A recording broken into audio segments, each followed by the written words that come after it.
করছিস? এই তো রুটি কি সকালবেলা ব্রেকফাস্ট করছি। রুটি কে বানিয়েছে? আমি। তুই বানিয়েছিস? বাবা, দেখি কি কি দিয়ে। আর এটা কি বানিয়েছিস?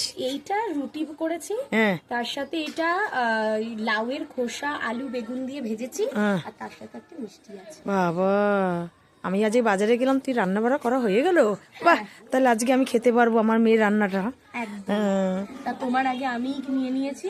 নাও, তুমি খাও খাও। আমি তো এই তো বাজার থেকে আসলাম, তারপর আমি করে দিই খাবো। ঠিক আছে, তুমি খাও, তারপরে আমারটা তুমি দেবে। একদম। আচ্ছা, ঠিক আছে। আজকে কেমন রান্না করেছিস?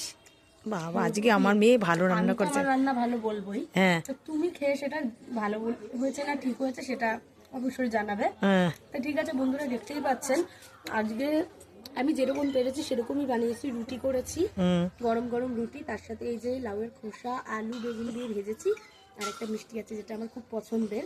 তা ব্রেকফাস্টে এটা থাকলে তো আর কিছু লাগে না আমার। তো ঠিক আছে বন্ধুরা, আমি এইটা এনজয় করি। ততক্ষণে ভিডিওটা আপনাদের ভালো লাগলে অবশ্যই আমাদের সাপোর্ট করবেন। আজ এইটুকুই, টাটা। টাটা।